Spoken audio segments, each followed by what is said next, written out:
Mewar classes में आपका दिल की गहराई से स्वागत है।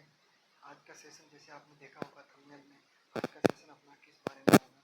इसके अलावा भी आप ले भी सकते हो चतुर्थ श्रेणी कर्मचारी, ये अपने कुछ शेष दिनों की रणनीति रहेगी, जिसमें कुछ ही दिन बचे 45 से 50 दिन जो आपको मालूम होगा। आज उसी के साथ ये जो सेशन है अपना, इस दो लाइन के साथ शुरू करना चाहूँगा कि सामने हो मंजिल तो रास्ते न मोड़ना, जो भी हो मन में विश्वास मत तोड़ना।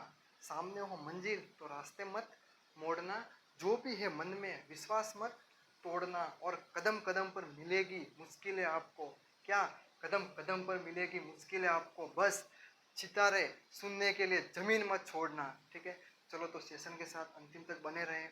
तो आज मैं बताऊंगा आपको कि कुछ ऐसे सब्जेक्ट है जिसको आप अच्छे से अभी भी तैयार कर सकते हो। जैसे कि पहले से जो कर रहा है तैयार, उसके लिए तो कोई दिक्कत की बात है नहीं। तो मैं आपको राजस्थान जीके के संबंध में बताऊंगा 50 क्वेश्चन जो अपने राजस्थान जीके के आएंगे, सिर्फ और सिर्फ 50 क्वेश्चन। ठीक है, तो उसमें सबसे पहले जो सब्जेक्ट रहेगा अपना वो रहेगा राजस्थान भूगोल। ठीक है, राजस्थान भूगोल, जैसा कि उसमें 20 क्वेश्चन रहेंगे। कुछ इंपॉर्टेंट टॉपिक है, मैं आपको बताऊंगा। वैसे आपने तैयार तो कर दिए होंगे, उसी के साथ मैं आपको और बताने की कोशिश करूंगा कि कुछ टाइम बचा है, इसमें आपको बार बार कैसे रिवाइज करें, उसी चीज़ को बार बार कैसे दोहराएं। कम टॉपिक, जैसे ये आप अब तो आपकी सोच दिमाग से निकाल लो कि मैं क्लास लूँगा, उससे मैं सब्जेक्ट कवर कभी हो ही नहीं सकता। कि अब अपने जो पास टाइम है, जितना हो सके उतना कुछ टॉपिक ऐसे होंगे जो आपने नहीं पढ़े। मैं ये बोलना चाहूँगा कि ये जो अपने पास 45 से 50 दिन बचे, 10 या 15 दिन में वो टॉपिक आप निपटो के ख़त्म करो जिनको आपने अभी तक बिल्कुल भी नहीं पढ़ा है। तो उसके बाद क्या, एक महीना भर बचे आपके पास, 30 दिन, मतलब एक महीना मतलब 30 दिन आपके पास बचे। फिर आपको क्या करना है, बार बार उसी चीज़ को दोहराना है, बार बार उसी चीज़ को दोहराना है। उसी के साथ रोज़ का एक मॉडल पेपर, सबसे महत्वपूर्ण भूमिका आपका मॉडल पेपर रहेगा, वो हम वीडियो के अंत में बात करेंगे। और मैं आपको अच्छे से समझाऊंगा पेपर कैसे अटेंड करना, वो सब मैं एग्जाम से पहले भी आपके लिए एक छोटा सा वीडियो लाने की कोशिश करूँगा। आज जैसे 50 क्वेश्चन हम बात कर रहे थे, पहले अपने पाठ्यक्रम के विश्लेषण से संबंधित पूरी जानकारी आपको बता देता हूँ, उसके बाद में कुछ बाद में लास्ट में आपको बताऊँगा सर। ठीक है, 50 क्वेश्चन राजस्थान भूगोल के आएंगे, 20 क्वेश्चन। ठीक है, इसमें से आपको इम्पोर्टेंट टॉपिक्स मैं आपको बता देता हूँ, तो वहाँ से आपको क्वेश्चन आराम से देखने को मिल जाएंगे। तो पहला जो टॉपिक होगा परिचय। परिचय भूगोल का एक परिचय, ये महत्वपूर्ण टॉपिक है। आराम से 1 या 2 क्वेश्चन आपको यहाँ से देखने को मिल जाएंगे। इसी के साथ भौतिक प्रदेश, भौतिक प्रदेश समझ लेना आप, क्योंकि बोर्ड तो आपको दिख ही रहा है। भौतिक फिर भी मैं कोशिश कर रहा हूँ आपको अच्छी सी प्रोवाइड करवाने की। भौतिक प्रदेश, भौतिक प्रदेश आराम से 1 या 2, इनसे भी ज़्यादा आ सकते हैं। ऐसा कुछ नहीं है कि आपने बताया 2 क्वेश्चन से आएंगे, ऐसा नहीं, इससे ज़्यादा भी आ सकते हैं। इसी के साथ तीसरा नंबर जो आएगा अफवाह तंत्र, अफवाह तंत्र। इसमें आपको देखो, एक तो नदियाँ, ठीक है, और झील, झील, ठीक है, झील, ये टॉपिक हो गए। इसके बाद एक जलवायु का टॉपिक और है, जलवायु, जिसे आप नोट कर लेते हैं जलवायु। ठीक है, ज्योग्राफी की जलवायु, जलवायु यहाँ से भी आराम से आप 1 या 2 क्वेश्चन, या आप यहाँ से देख लो 1 या 2 क्वेश्चन। ठीक है, हाँ, 2 4 6 8 क्वेश्चन यहाँ तक आपको। ठीक, इसके बाद एक महत्वपूर्ण टॉपिक, जो आपको ये नहीं हो कि आप उसके लिए ट्रिक ढूंढो, कुछ भी नहीं। वो एक ऐसा सब्जेक्ट, वो एक भूगोल में ऐसा टॉपिक है जो सिर्फ और सिर्फ बार बार पढ़ने से, लिख लिख के प्रैक्टिस करने से वो याद होगा। वो है जनसंख्या, इम्पोर्टेंट टॉपिक रहेगा। वहाँ से आपको 3 से 4 क्वेश्चन, इससे अधिक भी मिल सकते हैं, ऐसा नहीं है कि वही, इससे ज़्यादा भी मिल सकते हैं, ऐसा कुछ भी नहीं है। ठीक है, जनसंख्या, ये 5 टॉपिक आपको मैं बता रहा हूँ। तो आराम से आप ये 5 टॉपिक को कवर करते हो, आराम से 10 क्वेश्चन, 10 या 12 क्वेश्चन आराम से आप कवर कर लोगे। इसके साथ आपको और भी टॉपिक है, परिवहन वगैरह, आपदा आपदा प्रबंधन वगैरह, तो आपको पता, आप रेगुलर तैयारी कर रहे हो, जुड़े हुए भी हो लंबे समय से, तो आपको सब पता है कैसे तैयार करना है। मैं आपको इम्पोर्टेंट टॉपिक ये बताऊँ भूगोल में, राजस्थान भूगोल में ये वाला टॉपिक। उसके बाद 2 नंबर पे आपको जो आएगा, एक तो आएगा हिस्ट्री, हिस्ट्री और कल्चर, इतिहास। हिस्ट्री मतलब इतिहास, कल्चर कला व संस्कृति, ठीक है। दोनों के मिला के आपको दोनों के मिला के क्वेश्चंस मिलेंगे 20 मैंने ज्योग्राफी की चर्चा कर ली आपसे रिलेटेड। उसके अलावा फिर मैं आपको बताना चाहता हूँ कि हिस्ट्री प्लस कल्चर, इन दोनों के 20 क्वेश्चंस आपको देखने को मिलेंगे। इसमें सबसे बड़ा अगर तो विद्यार्थी अगर कंफ्यूज, जो पहले से तैयारी करें उनको कोई दिक्कत की बात है नहीं। जो अभी नए हैं, जिनका अभी 12th हुआ है, प्रोफेसर है, वो ये सोचते हैं कि हिस्ट्री में सिलेबस में एक ऐसी हेडिंग दे रखी है, आप सोच नहीं सकते हो कि ऐतिहासिक घटना। काफ़ी बच्चे परेशान, लेकिन परेशान होने की ज़रूरत है नहीं। ऐतिहासिक घटना एक ऐसा जो कि आप किसी भी एक टॉपिक को व्यक्तिगत नहीं बोल सकते। इतिहास में जितनी भी घटनाएं, वो चाहे आंदोलन से रिलेटेड हो, राजवंश से रिलेटेड, कोई युद्ध वगैरह हो, वो सब ऐतिहासिक घटना में जो कुछ भी पहले हुआ है वो सब ऐतिहासिक घटना से संबंध रखता है, ठीक है। तो वो ऐतिहासिक उसके अलावा आप एकीकरण, इतिहास में एकीकरण देख सकते हो। एकीकरण से आपको क्वेश्चन देखने, ये एक जिसमें आपको जिस टॉपिक से एक नाम लिख रखा है सिलेबस में जाएगी। हिस्ट्री में ऐतिहासिक घटना के बाद एकीकरण है, स्वतंत्र आंदोलन है, महत्वपूर्ण व्यक्तित्व, सबसे इम्पोर्टेंट महत्वपूर्ण व्यक्तित्व, महत्वपूर्ण व्यक्तित्व, व्यक्तित्व जैसे कि किसने क्या किया, किसने कौन सा दोहा वगैरह लिखा है, किसने किसी युद्ध के लिए उपनाम क्या दिया है वगैरह, वो सब इसमें हिस्ट्री में आएंगे। तो वह उसमें महत्वपूर्ण व्यक्तित्व में ऐतिहासिक घटना, एकीकरण वगैरह, इन चीज़ों को आप बार बार दोहराओ। बार बार दोहराने के बाद आप शॉर्ट नोट्स तैयार करो, क्योंकि पूरे दिन पढ़ते हो, शाम को रिवाइज करने में बहुत समस्या होती है। उसके साथ आप शॉर्ट नोट्स तैयार करो। वो शॉर्ट नोट्स आपको वीकली भी काम आएंगे। जैसे कि वो लोग बोलते हैं साप्ताहिक रिविजन, तो बहुत परेशान हो जाते हैं सब, साप्ताहिक रिविजन कैसे करें। क्योंकि आप सप्ते में अगर ज्योग्राफी से आपने सप्ते में अगर 50 पेज पढ़े, 50 आप हिस्ट्री से भी पढ़ोगे, 50 आप कल्चर से पढ़ोगे, दूसरे भी तो सब्जेक्ट है ना। साप्ताहिक उसको रिवीजन करने में बहुत समस्या आती है। सबसे महत्वपूर्ण जो भूमिका निभाएंगे वो निभाएंगे आपके शॉर्ट नोट्स, ऐसे बनाने कि जो आपको आराम से वहाँ से क्वेश्चन देखने को मिल जाए, आसानी से रिवाइज भी हो जाए वो, ठीक है। हिस्ट्री पे हमने बात कर ली। उसके बाद कल्चर पे, कला संस्कृति, ठीक है। कला संस्कृति यहाँ पे लिख रखा है, वैसे तो मैंने कला संस्कृति, इसमें कुछ जैसे लोक कला, बच्चे काफ़ी परेशान है। लोक कला, लोक कला में 2 ही टॉपिक दे रखे हैं अपने एनसीईआरटी के आधार पर बता रहा हूँ मैं। अपने 10th क्लास की एक वो बुक आती है एनसीईआरटी, कला एवं संस्कृति और इतिहास, उसमें लोक कला में 2 टॉपिक दे रखे, चित्रकला और हस्तकला। उसके आधार पर मैं बता रहा हूँ आपको कि लोक कला में 2 ही टॉपिक आते हैं, हस्तकला और चित्रकला। तो उनको आप पढ़ना है। लोक कला, लोक कला, स्मारक और लोक कला, स्मारक और एक वो आ रहा है पर्यटन। पर्यटन ये हो रहा है कि काफ़ी बच्चे ऐसे परेशान हो रहे हैं कि ज्योग्राफी में पर्यटन दे नहीं रखा है और कल्चर में अपने को पर्यटन दे रखा है, तो हमें क्या पढ़े और क्या नहीं पढ़े। उसमें समस्या ये आ रही है कि पर्यटन में कोई समस्या जैसी कोई बात है नहीं, क्योंकि दुर्ग आप वैसे कवर कर रहे हो, उसके साथ पर्यटक वैसे भी आपके कवर हो जाएंगे।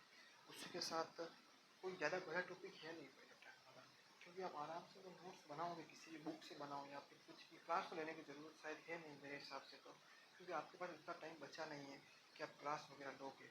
उसी के साथ आप आराम से ज्योग्राफी की कोई भी, आपके पास कोई भी बुक, ऐसा नहीं है कि कोई भी नई बुक आप मार्केट में चले जाओ लेने, नहीं, तो बुकिंग तो बहुत मिलेगी।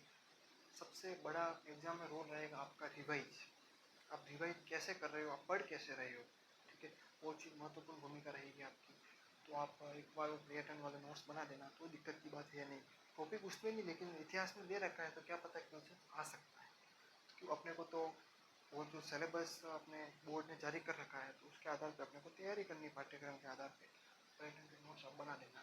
उसके साथ अब चित्रकला, हस्तकला, लोक कला बता दें, लोक देवता, वो लोक देवता दे दिया, बता दिया आपको मैंने। उसके साथ काफ़ी टॉपिक्स है। कल्चर में भी आपको वो तैयार आपको करनी है, इम्पोर्टेंट टॉपिक है।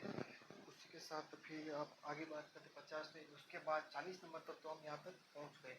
उसके बाद 10 नंबर का, 10 नंबर की आपको 10 क्वेश्चन, सॉरी नंबर में 10 क्वेश्चन, 5 क्वेश्चन तो आएंगे आपके राजस्थान, राजनीति, राजनीति जैसे आपको सिलेबस आपने देख ही रखा है, राजनीति, ठीक है। और 5 क्वेश्चन आएंगे भारत के संविधान, भारत के संविधान से, ठीक है। आप इसमें आपका इम्पोर्टेंट ये है कि इसमें आपको राजस्थान की राजनीति, इसमें प्रशासनिक व्यवस्था भी रहेगी, प्रशासनिक, प्रशासनिक व्यवस्था, ठीक है। प्रशासनिक व्यवस्था भी रहेगी, वो भी आपको राजस्थान में कवर करना पड़ेगा। उसके साथ भारत के संविधान को इस तरह कवर करेगी कि आपको 5 क्वेश्चन आराम से 3 से 4 कवर हो जाए, क्योंकि राजस्थान की राजनीति में अधिक टॉपिक दे रखे हैं, जैसे कवर आराम से हो सकती है, ऐसी कोई दिक्कत की बात नहीं है।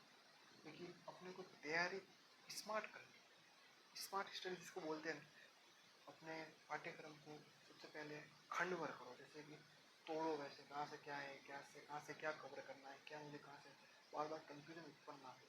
उस तरह की जैसे अंतिम टाइम बचा है तो ज़्यादा कंफ्यूज होने की जरूरत नहीं। आपने अभी तक जो भी तैयारी की, मैं उम्मीद करता हूँ काफ़ी बेहतर तैयारी होगी।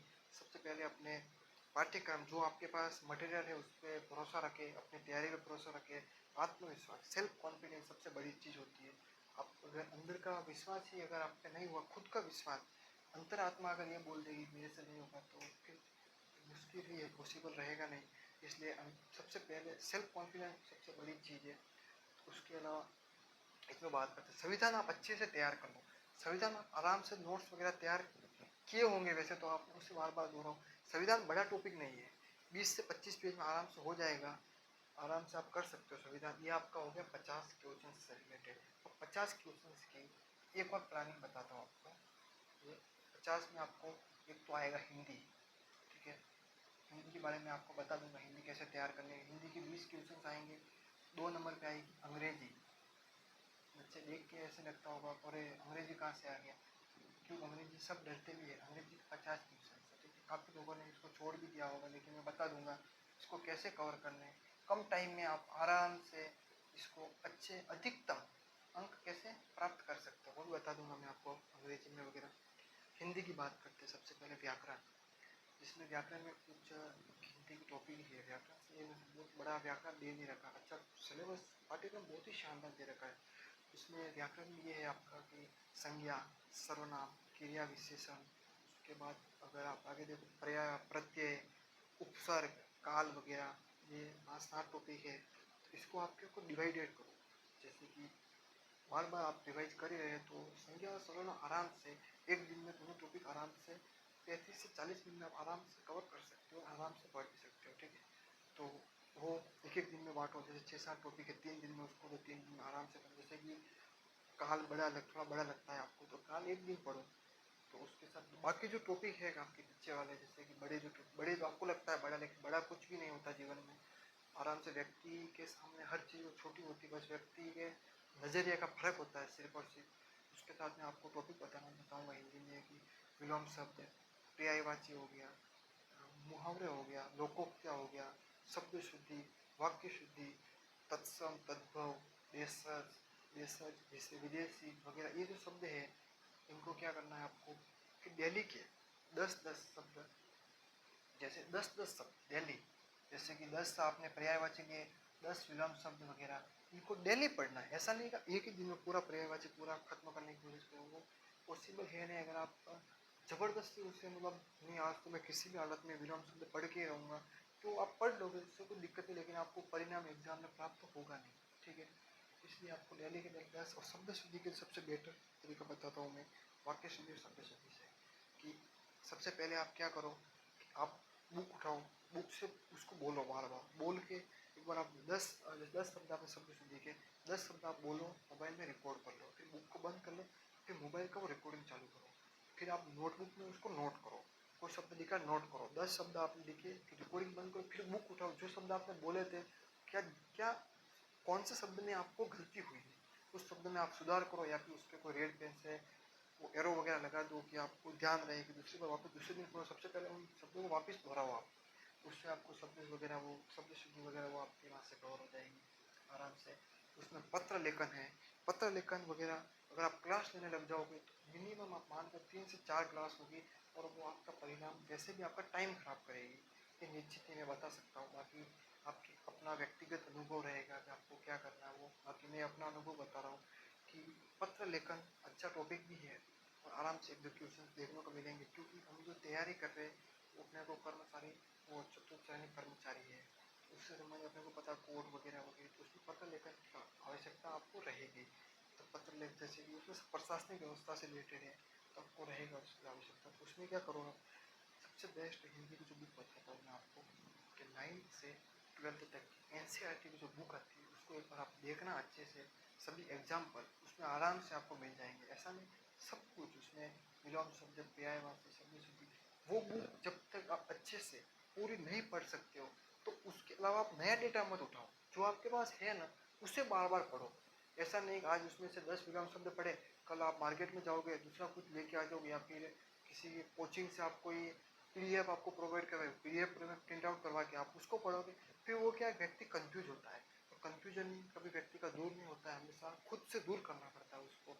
और हर चीज़ का एक अंतिम समय होता है, वो अंतिम समय कभी तो आ जाता है, कभी लाना पड़ता है। तो इसलिए बोलना चाहूँगा कि आप हिंदी की देखो वो बुक देखना जरूर। उसमें आपको वो जो शब्द बताया मैंने विलोम शब्द, पर्यायवाची, मुहावरे वगैरह, वो आराम से वहाँ से आप कवर कर सकते हो। यहाँ तक अपनी बात हो गई हिंदी तक। अब बात करते हैं अपन इंग्लिश की, ठीक है। वो तो पत्र लेखन भी अच्छे से हिंदी के बारे में, पत्र लेखन उसमें बहुत शानदार दे रखा है, 2 या 3 पेज में दे रखा है, आराम से आप वहाँ से कर सकते हो। महत्वपूर्ण जो सब्जेक्ट रहा है आपका वो रहा है इंग्लिश और मैथ्स। राजस्थान के स्टूडेंट्स के लिए सबसे इम्पोर्टेंट अगर तो इस भर्ती के अंदर सफलता का कोई मुख्य आधार रहेगा वो रहेगा अंग्रेजी और गणित, इंग्लिश और मैथ्स, ठीक है। उसमें क्या, अंग्रेजी में काफ़ी स्टूडेंट परेशान है। जो अधिकांश जो बच्चे परेशान हैं वो है हिंदी माध्यम के, जिन्होंने हिंदी से पढ़ा है, जो जिन्होंने इंग्लिश मीडियम से कभी स्कूल गए नहीं है, इंग्लिश से कभी जुड़े हुए नहीं, उनके लिए बताऊंगा स्पेशल तो मैं इंग्लिश। इंग्लिश में आप 3 या 4 टॉपिक ही बताऊंगा, इस साइड आप देख सकते हो आराम से। एक आप टेंस, टेंस एक ऐसा है जहाँ से आपको एक या दो क्वेश्चन देखने को मिलेंगे। टेंस बहुत बड़ा आपने बना रखा है, इतना बड़ा है नहीं जितना लोगों ने बना रखा है इसे। इसके अलावा आप 2 नंबर पे आप आराम से आर्टिकल्स, ठीक है, आर्टिकल्स आप तैयार कर सकते हो। उसके बाद में आप अगर चाहो तो ट्रांसफॉर्मेशन ऑफ सेंटेंस, ये सबसे बेस्ट रहेगा कार्य आपके लिए। ट्रांसफॉर्मेशन जगह मिलने में आप समझ लेना उसे, ठीक है, ट्रांसफॉर्मेशन। और 4th नंबर पे जो आपका रहेगा, आप नरेशन तैयार कर सकते हो, अच्छा टॉपिक है वो भी, नरेशन, नरेशन, ठीक है। नरेशन हम अच्छे से, ये 4 टॉपिक्स आप आराम से दो दो क्वेश्चन वहाँ से और 2 क्वेश्चन आराम से यहाँ से इसके 2 भाग है, डिटर्मिनेंट्स वगैरह वो हो गए। ट्रांसफॉर्म यहाँ से फिक्स से आपको एक क्वेश्चन मिलेगा, ट्रांसफॉर्मेशन ऑफ सेंटेंस। एक क्वेश्चन तो निश्चित आप ये 2 भी आ सकते हैं, ऐसा कुछ भी नहीं, लेकिन एक तो मिल ही जाएगा आपको इस यहाँ पे। नरेशन एक यहाँ से 7 8 क्वेश्चन आराम से। देखो सबसे बड़ी बात, आप इंग्लिश छोड़ रहे हो, इससे अच्छा आप इससे तैयार करो। इसमें आपको क्या करना है, ऐसा नहीं कि आप इंग्लिश में एक ही दिन में लेके बैठ जाओगे, पूरा एक ही दिन में कवर कर रहा हूँ, तो वो पॉसिबल होगा नहीं। क्योंकि आपको टेंस में बड़ा है टॉपिक है, तो अपने को इतना डीप नहीं जाना, अपने को अपने एग्जाम के लेवल से पढ़ना है। ऐसा बड़ा बनाओ मत इसे, इतना बड़ा भी टेंस का टॉपिक नहीं है जितना आज के विद्यार्थी बना लेते हैं, जो स्पेशली हिंदी माध्यम के विद्यार्थी की बात कर रहे हैं। इंग्लिश मीडियम वाले को तो वैसे भी इंग्लिश में वो बोलते हैं कि हिंदी मीडियम वाले हिंदी में धुरंधर होते हैं, उसी तरह इंग्लिश मीडियम के विद्यार्थी इंग्लिश का आराम से कर लेते हैं उनका काम, हिंदी वाले से हिंदी में करते हैं, उस प्रकार वो उनका ये काम कर लेते हैं, कोई दिक्कत की बात है नहीं। तो इसमें से आप सबसे बेस्ट ये करो कि कुछ क्लासें देख लो। अभी शायद टाइम तो ज़्यादा बचा नहीं है, मैं इतना सजेशन आपको करूँगा नहीं, ज़्यादा क्लासें देखो। यूट्यूब पे आप डाल सकते हो, चाहे देखना चाहो तो। कुछ ऐसे लोगों के जो चैनल तो बता सकता है, ऐसे मैंने भी देखा नहीं, लेकिन काफ़ी आजकल यूट्यूब पे भरमार पड़ा पढ़ाने वालों का। तो आप टेंस में 2 क्लास या 3 क्लास का कोई वीडियो हो तो वो देख लो आप। इसमें आप 4 टॉपिक 10 या 15, हाँ 10 से 12 वीडियो आप देख सकते हो, तो आराम से 7 8 नंबर का 7 8 क्वेश्चन का काम हो जाए आपका। आप छोड़ रहे हो इससे तो बेटर है ये कि आप कर सकते हो आराम से, ठीक है। उसके बाद गणित, ये भी इम्पोर्टेंट सब्जेक्ट है आपका। वैसे ही कर तो लेंगे, इसको दिक्कत की बात है नहीं। प्रतिशत आराम से, ये बिल्कुल टॉपिक अच्छा है, कोई दिक्कत की बात नहीं। आराम से 1 या 2 दिन में आराम से इसको आप अच्छे से कवर कर सकते हो, कोई दिक्कत जैसी बात है नहीं, ठीक है। उसके बाद 2 नंबर पे औसत, मिलता जुलता टॉपिक है, ठीक है। उसके बाद लाभ हानि, लॉस ऑफ प्रॉफिट, ठीक है, लाभ हानि, यहाँ से आपको आराम से 4 5 क्वेश्चन देखने को मिल जाएगी। इन 2 सब्जेक्ट में अधिकांश देखा है विद्यार्थियों को, अभी भी देख ही रहा है, काफ़ी मिलते हैं मेरे को कि वो बोलते हैं कि अपने को अंग्रेजी और गणित तो नहीं पढ़ेंगे तो भी निकाल देंगे, लेकिन पॉसिबल है नहीं, आपको पूरा मत मानना, लेकिन ये सच है। क्योंकि राजस्थान के बच्चों को अगर आप टक्कर देनी है तो आप एक मात्र 2 ही सब्जेक्ट है आप सिलेक्शन के लिए। और बाहर के जो आप बाहर के किसी दूसरे राज्यों से जो इस एग्ज़ाम बैठना चाहेंगे, सॉरी बैठेंगे, वैसे बैठना क्या चाहें, जो बैठेंगे उनको अगर आप पीछे छोड़ना चाहते हो तो सबसे महत्वपूर्ण भूमिका निभाएगा राजस्थान भूगोल। आप समझ सकते हो, राजस्थान जीके पूरा, आप राजस्थान जीके ले लो। संविधान तो फिर भी वो कर लेंगे, लेकिन सबसे महत्वपूर्ण जो भूमिका रहेगी राजस्थान भूगोल, इतिहास, कल्चर, इससे सब ये गणित हमने बात कर ली। इसके बाद करंट अफेयर्स का यह लिखता हूँ मैं, आप समझ लेना क्योंकि आपको देख ही रहा है करंट अफेयर। तो करंट अफेयर्स की हम बात करते हैं।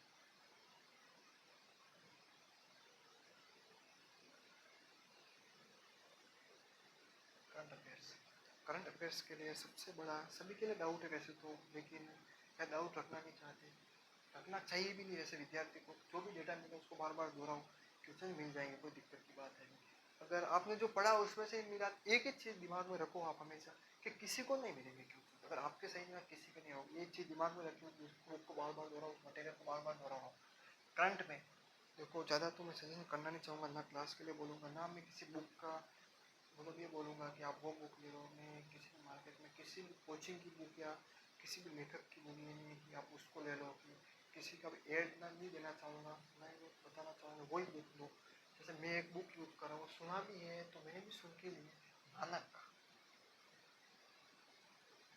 मानक इसमें क्या, मंथली अच्छी बुक है, इसमें मंथली आपको दे रखा है करंट अफेयर्स। इसमें जैसे कि आप भारत का पढ़ोगे तो मई, इसमें अक्टूबर से लेके, इसमें महत्वपूर्ण ये रहेगा आपको अभी कितने तक दे रखा है इसमें, अक्टूबर अक्टूबर 2024 से लेके मई तक, मई 2025 तक दे रखा है। उसके अलावा बाकी का आपका रहेगा जून, जुलाई, अगस्त, 3 महीने का आप क्या करना, वो 3 महीने की क्रोनोलॉजी भी आ जाएगी, मतलब क्रोनोलॉजी सबसे बेस्ट बुक रहती है, वो आपको पता ही है, वो लेके आ जाना तो आराम से आप यार, ये तो आप आराम से कर लो तो सबसे बेस्ट रहेगा। करंट अफेयर्स कर लेना आप, बेटर एक बार देख लेना, ऐसा नहीं कि आप लो बुक समझ में, आप ले लेना, कोई दिक्कत जैसी बात नहीं है। बाकी आप आपके पास जो भी बुक है, ये नहीं मैंने ये बताया कि आप वो बुक कल दौड़ते फिर आप बुक स्टोर पे कि बुक नहीं मिल रही, ऐसा कुछ नहीं। आपके पास अगर मोबाइल है तो आप मोबाइल को पढ़ो, कोई दिक्कत जैसी बात जो भी है आपके पास मटेरियल करंट से संबंधित वो पढ़ते रहोगा। उसके बाद ये यहाँ तक अपना हो गया 50-50, 100 और 10 नंबर, आपका हो गया 110 नंबर का। लास्ट दो दो सब्जेक्ट एक ऐसे रहे कि जिसको बच्चे बहुत कंफ्यूज है, नोट्स बनाने में पढ़े, किसी ने साइंस विज्ञान के अगर नोट्स बनाए, या फिर काफ़ी तो ऐसे अभी तक क्लास से ले रहे हैं, मैं लाइब्रेरी में नोटिस करता हूँ अभी तक, जैसे वो नहीं अपने को बारिश का पेपर निकालना हो वैसे अभी तो उनको ये नहीं पता है कि अपने पास साइंस क्योंकि 5 टीचर्स आएंगे, उसमें इतनी क्या क्लासें लेनी यार, 200-200 पेज नोट्स बना रहे। उन जब क्लासें लेते हैं अच्छा लगता है, क्लास ले नोट्स बना रहे, लेकिन जब रिवाइज करना है ना बहुत समस्या उत्पन्न होती है। ये चीज़ आप नोटिस भी करते रहो, करते रहे, वैसे आपको पता ही रहता है इन चीज़ों का। उसके अलावा अब हम बात करते हैं साइंस से, ठीक है, विज्ञान, आप समझ लेना इस साइड लिखा हूँ मैं, विज्ञान 5 क्वेश्चंस आ रहे हैं, ठीक है। इसमें आपको क्या करना है, अगर आपने नोट्स बनाए तो ठीक है, अगर नहीं बनाए तो एनसीईआरटी 9वीं 10वीं की कोई बुक, आपके पास जो टॉपिक है वही पढ़ना है, ऐसा नहीं कि आप 9वीं 10वीं की बुक पूरी रटने लग जाओ। इंपॉर्टेंट टॉपिक भौतिक परिवर्तन वगैरह, अपशिष्ट पदार्थ, सॉरी अपशिष्ट प्रबंधन वगैरह वो दे रखे, वो कर सकते हो आप। मानव शरीर में रोग वगैरह वो कवर करना, तो वो आप थ्योरी वहाँ से पढ़ने के बाद आपको सबसे बेस्ट मैं बताऊंगा एग्जाम रिव्यू, कोई भी पब्लिकेशन, कोई भी जो भी आपके पास बुक है, पीवाईक्यू प्रीवियस ईयर क्वेश्चंस की जो भी बुक है, यहाँ से आप, जैसे कि आप साइंस के बारे में बताता हूँ, साइंस से आपने अगर कोशिका पढ़ा है, कोशिका जैसे आपको हम बात करते हैं कोशिका, आपने कोशिका यहाँ से पढ़ा है अच्छे से, आपने नोट्स बुक जो भी वहाँ से आपने थ्योरी पढ़ ली, उसके बाद आप उसमें जाओ, अपने पास जो पीवाईक्यू की जो बुक है उसको कवर, वहाँ से वहाँ गए, वहाँ जाने के बाद जो भी क्वेश्चन अच्छे से ध्यान से पढ़ना है। ऐसा नहीं है कि जिस तरह आप थ्योरी ऊपर ऊपर से पढ़ गए और वहाँ पे आप ऐसे निकालो, वो जो क्वेश्चन आप वहाँ से पीवाईक्यू के पढ़ रहे हैं उन्हें बार बार देखो, जैसे आज देखा तो 2-3 दिन बाद वापस उसे रिवाइज करो, फिर आप उस क्वेश्चंस में से आप शॉर्ट नोट्स तैयार करो। अगर वहाँ पे आपको 35-40 पेज में है तो उस शॉर्ट नोट आप 10 या 15 पेज में रिवाइज करो, तो आप हर साप्ताहिक में आप आराम से रिवाइज कर सकते हो। तो यही जो आपका, ये जो मैंने आपको प्लान बताया है विज्ञान के बारे में, यही प्लान आप कंप्यूटर में फॉलो करो। जिन्होंने RSCIT वगैरह कर रखी है तो उनके लिए कोई दिक्कत की बात है नहीं। किसी ने अगर कांस्टेबल की तैयारी करी तो मैं उससे यही बोलूँगा बिल्कुल ही मत पढ़ो कांस्टेबल, क्योंकि सॉरी उसमें कंप्यूटर बिल्कुल मत पढ़ो, कांस्टेबल की जिसने तैयारी करी वो आराम से यहाँ पे 5 क्वेश्चन आराम से सही कर लेगा, कोई दिक्कत आएगा नहीं, क्योंकि वहाँ पे 30 क्वेश्चन आते हैं कांस्टेबल में, तो वो वैसे भी डीप पड़ा हुआ है, तो कोई दिक्कत जैसी बात है नहीं। तो मेन यहाँ तक हमने सब कुछ कवर कर लिया। इंग्लिश में आपको मैंने बता ही दिया है 4 टॉपिक्स है, इसमें आप एक ऐसा टॉपिक भी है 5 नंबर पे, तो ये इंग्लिश के बारे में मैं इसलिए बता रहा हूँ आपको क्योंकि मैंने खुद एक BA करा है मैंने इंग्लिश लिटरेचर से, तो ये सब्जेक्ट मेरा जुड़ा हुआ भी है, हमेशा मैं इस सब्जेक्ट से जुड़ा हुआ भी रहा हूँ, तो अब मैं आगे और इस सब्जेक्ट को मैं हमेशा आगे अपने साथ रखता हूँ, और इसको मैं सबसे आगे से जुड़ा भी रहा हूँ इससे। 5 नंबर पे आपको मैं देता हूँ ग्लोसरी। ग्लोसरी एक ऐसा टॉपिक है जो आपको हिंदी और इंग्लिश दोनों में सहायता करेगा। तो आप अगर ग्लोसरी हिंदी से तैयार करते हो तो इंग्लिश में आपको अलग से पढ़ना नहीं है, क्योंकि ये वही है कि किसी को हिंदी में पढ़ते हो तो इंग्लिश में उसको क्या बोलते हैं, और उसमें हिंदी में पढ़ते हो इंग्लिश में, इंग्लिश में पढ़ते हो हिंदी में क्या बोलते हैं, ग्लोसरी परिभाषित शब्द, परिभाषित शब्दावली जिसे बोलते हैं वो है। यहाँ तक हो गया, इंग्लिश आप अच्छे से तैयार कर सकते हो, कोई दिक्कत जैसी बात नहीं। इसी के साथ कुछ हो गया तो आपका आराम से 120 क्वेश्चन आएंगे। बाकी नेक्स्ट टाइम में मैं आपको वीडियो लेके आ जाऊँगा पेपर कैसे अटेंड करना है, एक और मैं शॉर्ट नोट्स आपको वैसे भी जैसे वो अपने शॉर्ट्स के साथ आपको कुछ कुछ डाउट्स आपका क्लियर करता रहूँगा। आप कमेंट के जरिए ज़रूर बताएं कि आपको प्लानिंग वगैरह कैसी लगी, और नेक्स्ट सेशन आपको किस पे चाहिए, किससे संबंधित चाहिए। अगर इसमें भी कुछ डाउट है तो आप कमेंट जरूर करें। ये आप आराम से पढ़ना, और सर्वप्रथम आत्मविश्वास, जैसे आप सेल्फ कॉन्फिडेंस बोलते हो, सेल्फ कॉन्फिडेंस सबसे बड़ी बात है, सेल्फ कॉन्फिडेंस होना सबसे बड़ी बात है, वो रखना ही चाहिए हर विद्यार्थी को। तो आज का सेशन हम आज के सेशन में आप इसी के साथ विदा लेना चाहूँगा। तो आप अपनी तैयारी अच्छे से करते रहिए। तो आज इस सेशन को आज मैं 2 लाइनों के साथ ख़त्म करना चाहूँगा कि जो अपने कदमों की काबिलियत पर विश्वास रखते हैं वही अक्सर अपनी मंजिल पर पहुंचते हैं। जो मतलब अपने जो कदम होते हैं उस पर जो विश्वास रखता है ना, वो आराम से अपनी जो मंजिल होती है ना वहाँ तक आराम से पहुंच जाता है, कोई दिक्कत जैसी बात है नहीं। जीवन में कोई भी चीज़ इम्पॉसिबल है नहीं, हर चीज़ पॉसिबल है जीवन में। इसलिए अपनी तैयारी को अच्छे से जोड़े छोड़े अच्छे से तैयारी को करते रहो। ये जो साल रहेगा अपनी बेरोजगारी का आखिरी साल रहेगा, एक ही चीज रखो कि ये साल ही हमारे जीवन का बेरोजगारी का अंतिम साल रहेगा। इतनी बड़ी भर्ती भविष्य में शायद ही आएगी। ठीक है, धन्यवाद। जय भारत, जय राजस्थान। धन्यवाद।